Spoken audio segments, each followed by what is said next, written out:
അല്ലാഹുവിൽ നിന്നുള്ള ശിക്ഷയുടെ സമയത്തൊഴികെ ഈജിപ്തുകാർ അല്ലാഹുവിനെ വിശ്വസിക്കാൻ വിസമ്മതിച്ചു. അല്ലാഹു അവർക്കുമേൽ നൽകുന്ന ശിക്ഷകൾ ആവർത്തിച്ചു.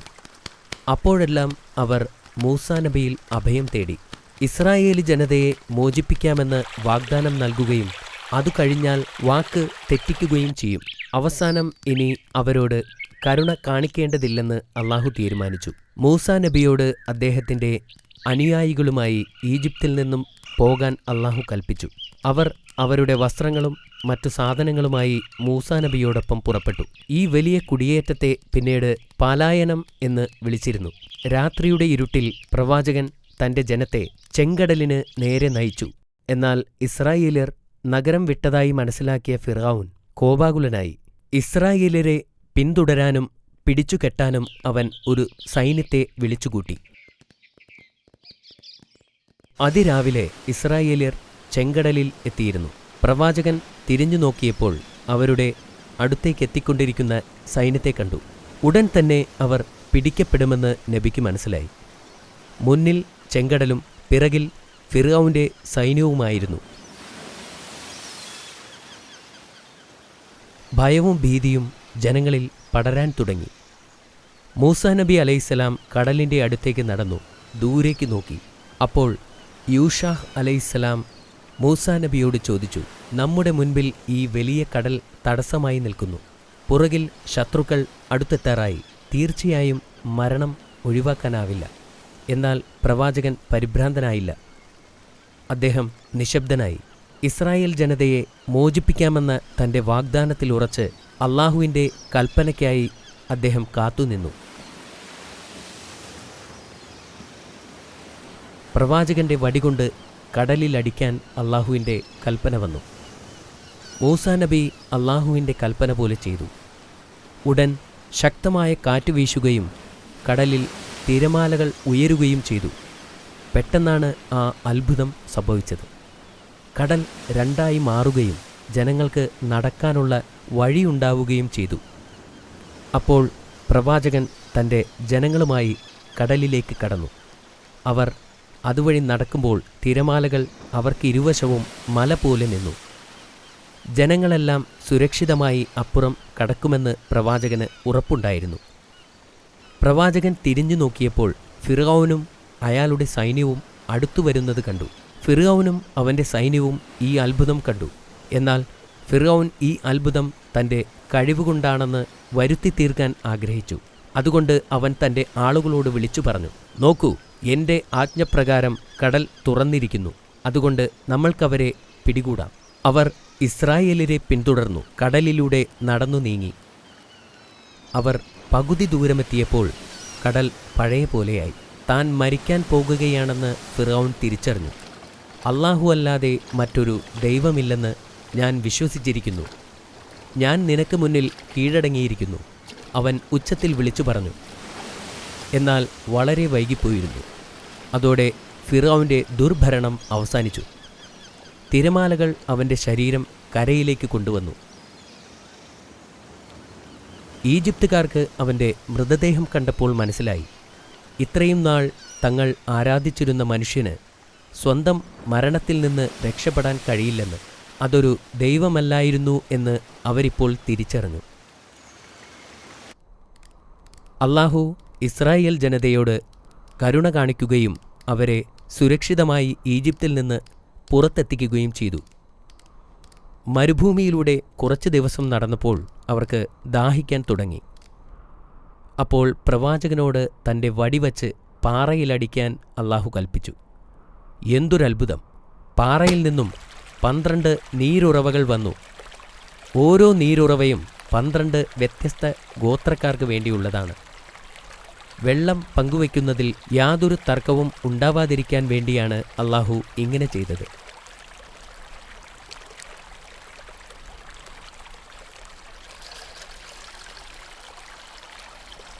സൂര്യൻ്റെ ചൂടിൽ നിന്നും അവരെ രക്ഷിക്കാൻ അല്ലാഹു മേഘങ്ങളെ അയച്ചു. അവർക്ക് വിശന്നപ്പോൾ മന്ന എന്ന പ്രത്യേക സ്വാദിഷ്ടമായ ഭക്ഷണം അല്ലാഹു അവർക്കെത്തിച്ചു.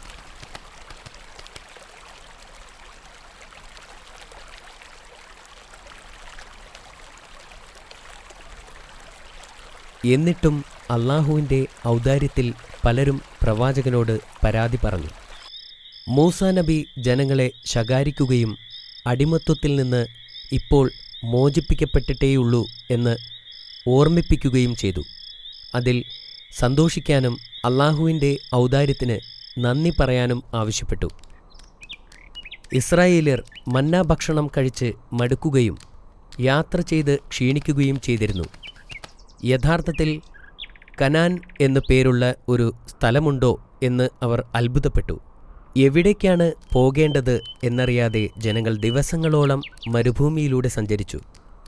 ഒടുവിലവർ സീനായിൽ പ്രവേശിച്ചു.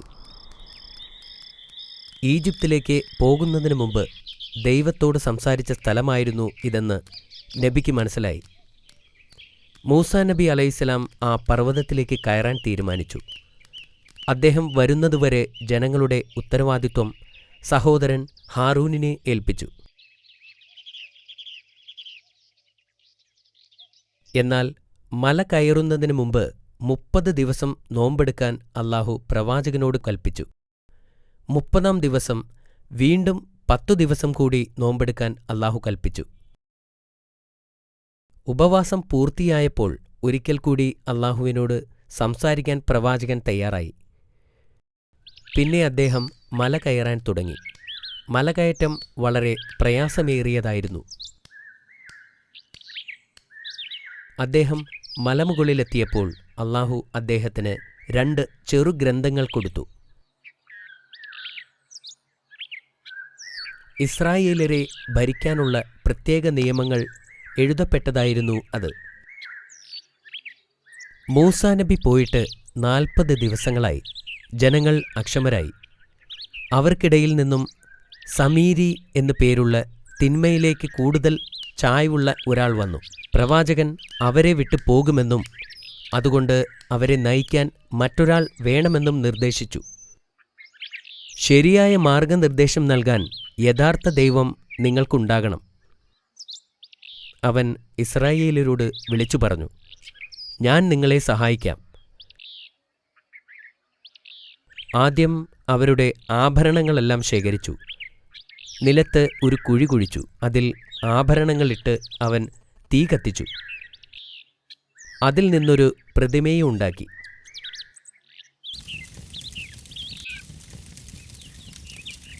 ദൈവത്തെ ഉണ്ടാക്കുന്നതിൽ അവൻ വിജയിച്ചു. പ്രവാചകന്റെ സഹോദരൻ ജനങ്ങളോടൊപ്പം നിൽക്കാൻ ഭയപ്പെട്ടു. എന്നാൽ വിഗ്രഹത്തെ കണ്ടപ്പോൾ അദ്ദേഹം വിളിച്ചു പറഞ്ഞു, നിങ്ങൾ ഗുരുതരമായ പാപമാണ് ചെയ്യുന്നത്. അവരുടെ പ്രവർത്തനങ്ങളുടെ അനന്തരഫലങ്ങളെക്കുറിച്ച് അദ്ദേഹം മുന്നറിയിപ്പ് നൽകുകയും ചെയ്തു.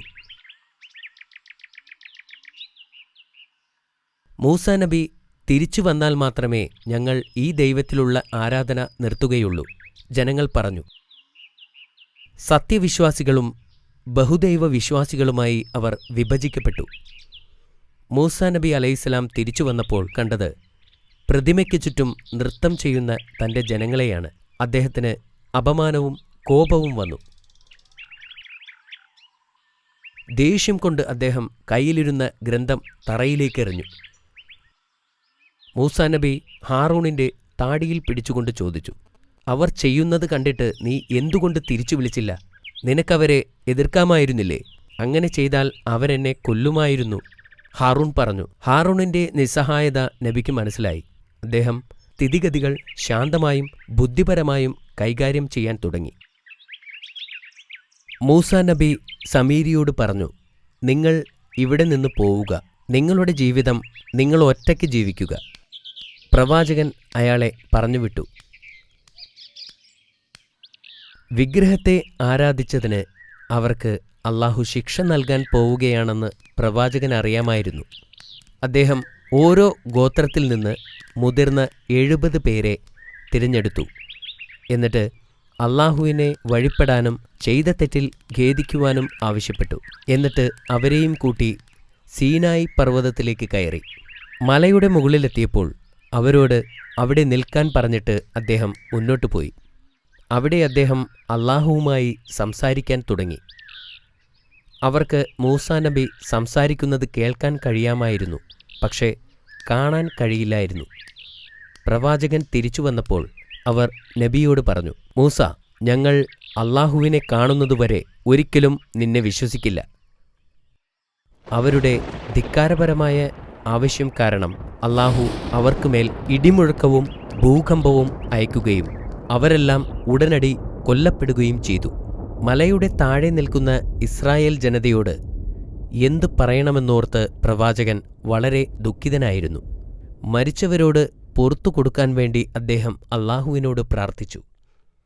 അള്ളാഹു അദ്ദേഹത്തിൻ്റെ പ്രാർത്ഥന കേൾക്കുകയും മരിച്ചുപോയ ആ ആളുകളെ ഉയർത്തെഴുന്നേൽപ്പിക്കുകയും ചെയ്തു.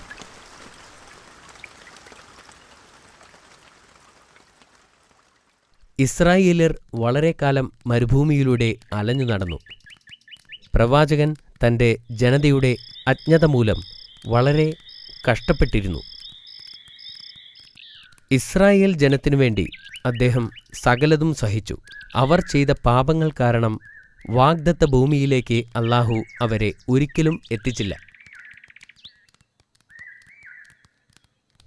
മരുഭൂമിയിലെ അലച്ചിലിനിടയിൽ കുറച്ചു വർഷങ്ങൾ കഴിഞ്ഞ് ഹാറൂൺ നബി അലൈഹിസ്സലാം വഫാത്തായി. മൂസാ നബിയുടെ മരണസമയമെത്തിയപ്പോൾ അള്ളാഹു മലക്കിനെ പ്രവാചകന്റെ അടുത്തേക്ക് അയച്ചു. മലക്ക് നബിയുടെ അടുത്തെത്തിയപ്പോൾ അദ്ദേഹം വിസമ്മതിച്ചു. മലക്ക് അള്ളാഹുവിൻ്റെ അടുത്തേക്ക് മടങ്ങിപ്പോയി ചോദിച്ചു, മരിക്കാനിഷ്ടമില്ലാത്ത ഒരടിമയെ വിളിക്കാനാണോ എന്നെ അയച്ചത്? അള്ളാഹു മലക്കിനോട് പ്രവാചകന്റെ അടുത്തേക്ക് മടങ്ങിപ്പോകാൻ പറഞ്ഞു. എന്നിട്ട് അദ്ദേഹത്തോട് ഒരു കാളയുടെ പുറകിൽ കൈവയ്ക്കാനും അദ്ദേഹത്തിൻ്റെ കയ്യിൽ പറ്റിയിരിക്കുന്ന രോമങ്ങളിൽ ഓരോ രോമത്തിനും ഓരോ വർഷം വീതം ജീവൻ അനുവദിച്ചിരിക്കുന്നു എന്നും പറയാൻ പറഞ്ഞു. മലക്ക് നബിയുടെ അടുത്തു ചെന്ന് അള്ളാഹുവിൻ്റെ സന്ദേശം അറിയിച്ചു. അതിനുശേഷം എന്തു സംഭവിക്കും? പ്രവാചകൻ ചോദിച്ചു. മരണം, മലക്ക് പറഞ്ഞു. എന്നാൽ അതിപ്പോൾ തന്നെ ആവട്ടെ, അദ്ദേഹം മറുപടി പറഞ്ഞു. പുണ്യഭൂമിക്ക് അടുത്തുവച്ച് മരിക്കാൻ അനുവദിക്കണമെന്ന് പ്രവാചകൻ അള്ളാഹുവിനോട് അപേക്ഷിച്ചു. അള്ളാഹു അദ്ദേഹത്തിൻ്റെ ആവശ്യം അംഗീകരിച്ചു. ഇതിനുശേഷം കുറച്ചു കഴിഞ്ഞ് അദ്ദേഹം വഫാത്തായി. അള്ളാഹുവിനോട് നേരിട്ട് സംസാരിച്ച പ്രവാചകനായിരുന്നു മൂസാ നബി അലൈഹിസ്സലാം. മാഷാ അല്ലാ, ഇത് വളരെ നല്ല കഥയായിരുന്നു. മൂസാ നബിയുടെ കഥ നിനക്ക് വളരെയധികം പ്രചോദനമായിരുന്നു അല്ലേ? തീർച്ചയായും ബാബ. ഇപ്പോൾ ഞാൻ കുറച്ച് ചോദ്യങ്ങൾ ചോദിക്കാൻ തുടങ്ങട്ടെ. എന്തുകൊണ്ടാണ് പ്രവാചകൻ ഇസ്രായേലരോടൊപ്പം ഈജിപ്ത് വിട്ടത്? ഇസ്രായേലരെ മോചിപ്പിക്കാൻ പ്രവാചകന്റെ അഭ്യർത്ഥന ഈജിപ്തുകാർ സ്വീകരിച്ചില്ല. അതുകൊണ്ടാണ് മൂസാ നബി അലൈഹി സ്വലാമിന് ഈജിപ്റ്റ് വിട്ട് പോകേണ്ടി വന്നത്. ഫിർഔൻ മരിച്ചതെങ്ങനെയാണ്? പ്രവാചകരും ഇസ്രായേലർക്കും വേണ്ടി അള്ളാഹു ചെങ്കടലിനെ രണ്ടാക്കി പിരിക്കുകയും അതിലൂടെ ഫിർഔൻ വന്നപ്പോൾ കടൽ പൂർവ്വസ്ഥിതിയിലാവുകയും ഫിർഔൻ മരിക്കുകയും ചെയ്തു. അള്ളാഹു പ്രവാചകന് നൽകിയ ചെറുഗ്രന്ഥത്തിൽ എഴുതിയിരുന്നത് എന്താണ്?